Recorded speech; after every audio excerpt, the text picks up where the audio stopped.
There's a new Netflix documentary about the Manosphere, and I'll do my best to explain why men are going their own way today. Let's get into it. I normally train a little bit earlier in the day. I like to start my day off working out, doing hard things. Who are you talking to? What, do I not talk to this? Don't talk to him. Talk to you. We're not on social media now. What would you say is the message? I coach boys how to make money, Oh, this is a nice spot. how to be outside the system, how to be proper guys. Shut up or nut up. Would you see me that way? Did you look at my arms?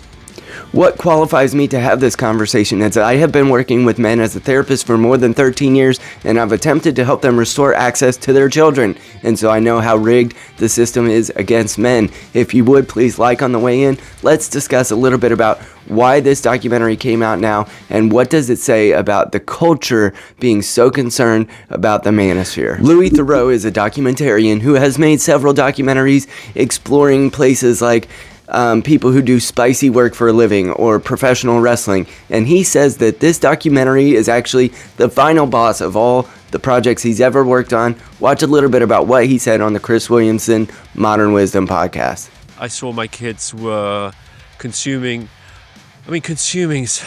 maybe sounds more active than it was. They were being exposed to influencer content, Manosphere type content, specifically Andrew Tate back in the sort of post-COVID era when he first blew up. And I remember kids saying, the boys saying, oh, Andrew Tate said this or that. And think like, well, who is Andrew Tate? Like, that's wasn't someone I'd ever heard of. And then the content obviously turned out to be things like, oh, women can't drive or shouldn't be allowed to drive, or women shouldn't be allowed to vote.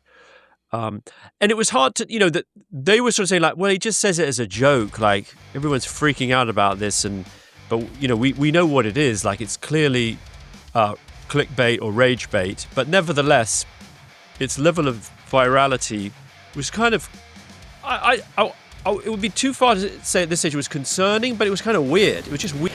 I'm going to intermix clips of the preview that Netflix put forward throughout the course of this, but I'm actually reading from Woman at Home magazine in their article talking about this Louis Theroux documentary. And I know that's probably not exactly the best source, but I want any of the men in my audience to see what the other side is saying and why they are so repulsed by the Manosphere and why perhaps they're getting some of these things wrong.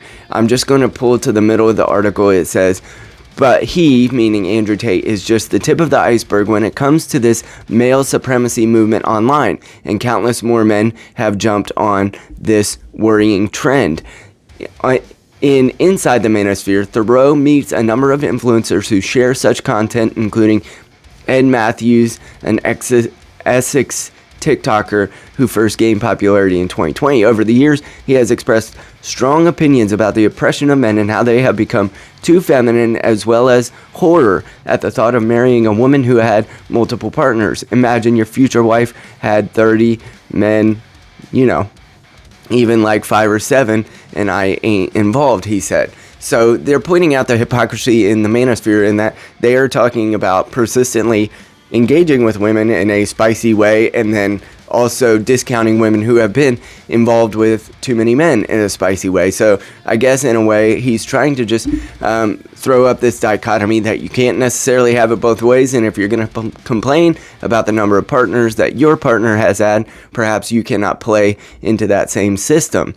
But let me just be clear, there is a war on men. I do not have to look extremely far into very mainstream media outlets to find the ways that men, and this is perfectly encapsulated by the man versus bear. Which one would you rather be in the woods with, a man or a bear? And quite clearly, a man might leer at you, and you might get caught the male gaze for 5 seconds, and that somehow is being worse than being attacked by a bear. This is a perfect encapsulation of the very stark other side of this argument, which is there are man haters. There are people and a great many mainstream media outlets, again, that consistently disparage men. The Homer Simpsonification of the male in our modern era has occurred, and that is what we were pointed towards as the ideal in the 90s, was Just be the doofus. There is no place for you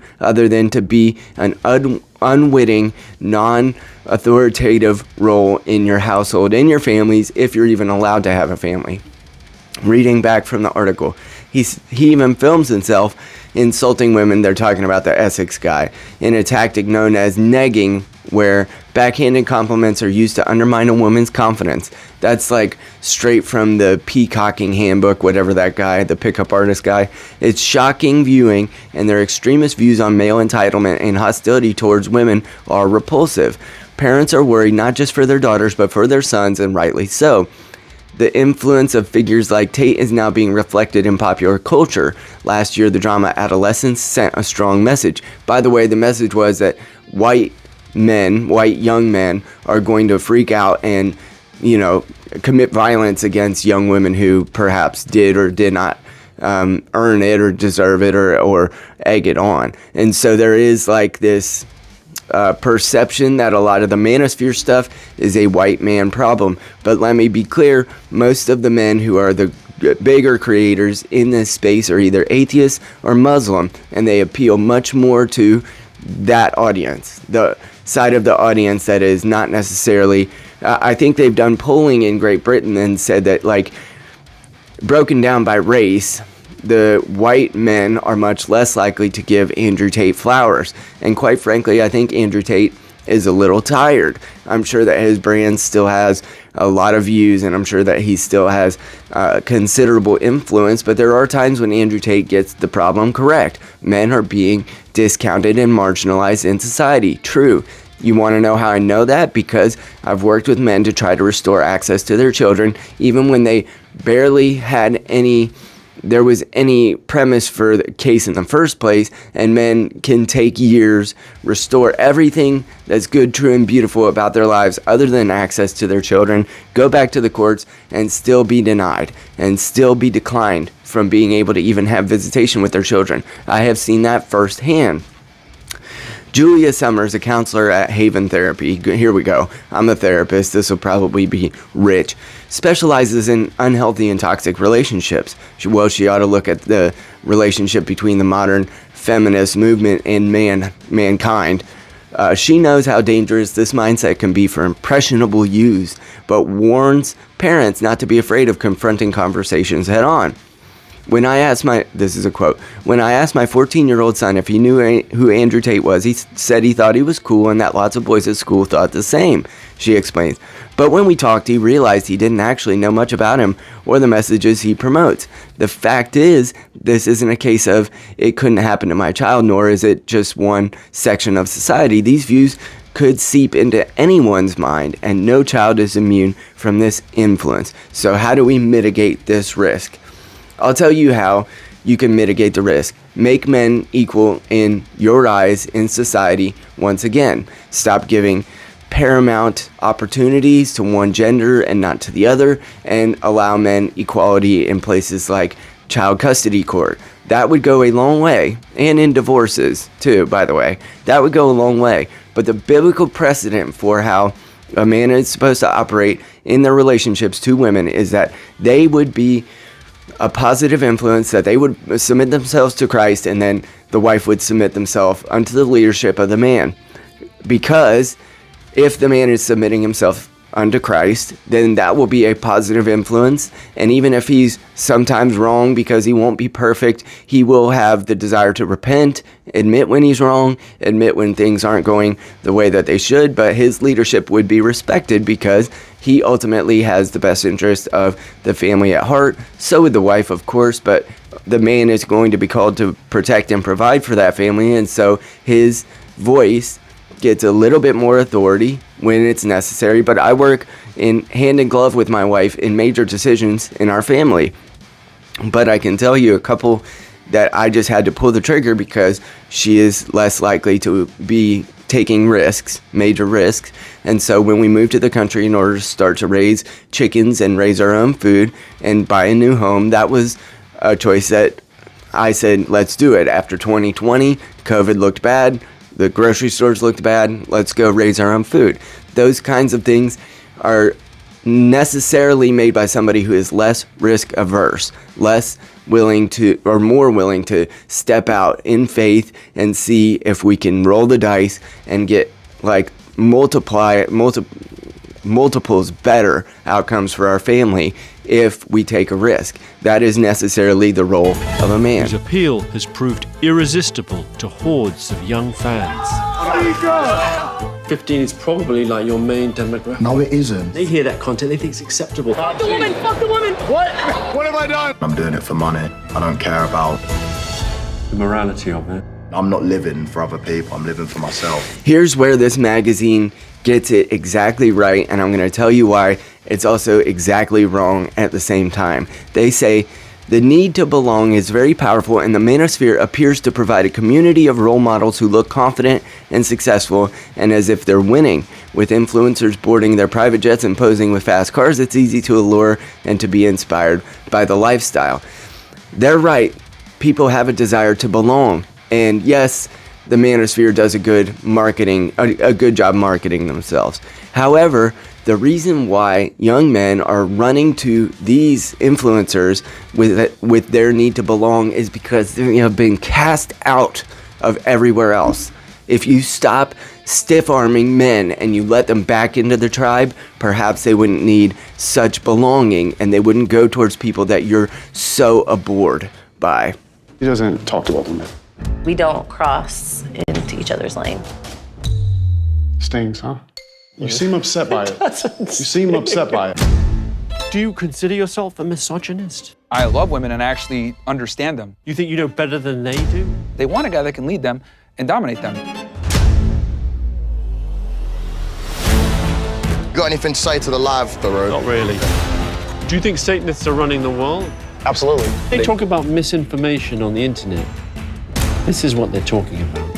Now this article is going to frame this problem as sort of a mind virus that can get into your household whether you're aware of it or not. It says young people are picking this up through reels, posts, and comments that their friends are saying, Julia continues.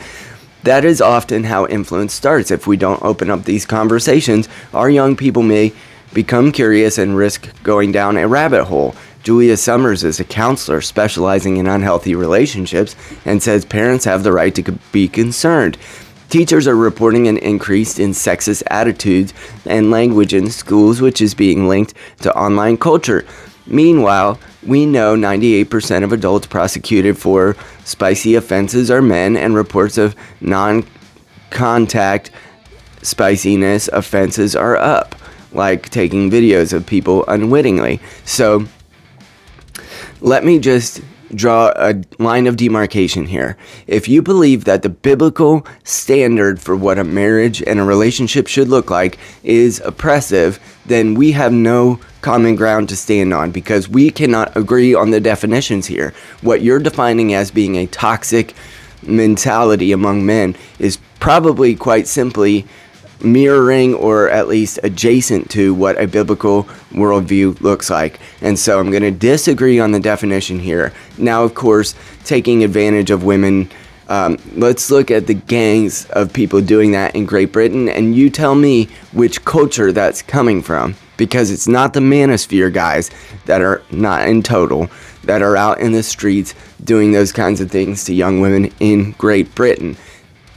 Redefine what it looks like to make this Manosphere thing toxic. I would say when they take advantage of women, I don't like that. I think that that is an unnecessary and it's unedifying to the individual who does it, and it's of course bad for the girl. That part of it is bad. However, if you're going to tell me that the male being the head and the headship in a relationship is oppressive, then we have no agreement on definitions and you have no ground to stand on, because for 2,000 years this has been the model and it has founded the society with which we stand on. And the reason why your plumbing works and the electricity runs into the office where you're typing up this article is because a man got up early in the morning.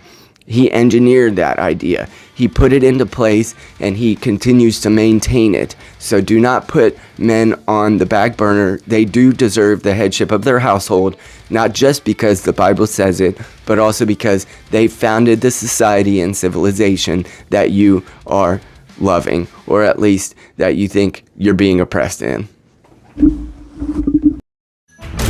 I'm raw, I'm not a puppet, I'm not controlled. I don't do this bullshit editing that you guys do, because I'm real. Are you getting triggered?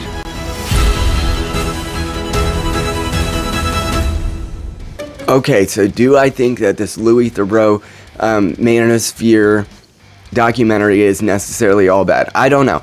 I'll probably give it a watch just so that I can see how he frames the discussion with these men that he's clearly making seem like prima donnas and sort of like pro wrestlers. So it could be at least good viewing, it could be funny, and it could point out some of the foibles of the Manosphere and the reasons why that's wrong. However, we need to agree on terms here, and the terms of what is good within a relationship are what our society is trying to ferret out. And as a therapist, I can tell you, and as a Bible-believing Christian, I can tell you that the best format is biblically inclined. That is the best model for a relationship. It is one in which a woman who desires the best for herself and her family can thrive, as well as a man can receive the authority that they need within the relationship to make the risky decisions that it's going to take to multiply what's good, true, and beautiful in the lives of those therein. And so the Manosphere gets some of the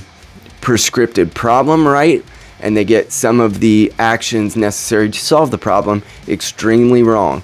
Will Louis Theroux do a fair job of assessing that? Absolutely not. I don't believe that. However, articles like this still indicate, and by the way, if you have a conversation with your kids about what's cool, like if Andrew Tate is cool or not, I know myself as a child, I would probably look into it after my parents said that, whether I had ever heard of him or not at that point, because I was that kind of libertarian, rebellious youth. So know your kid, because before you have a conversation with them, you might want to be sure that they're not just going to go and look it up immediately afterwards.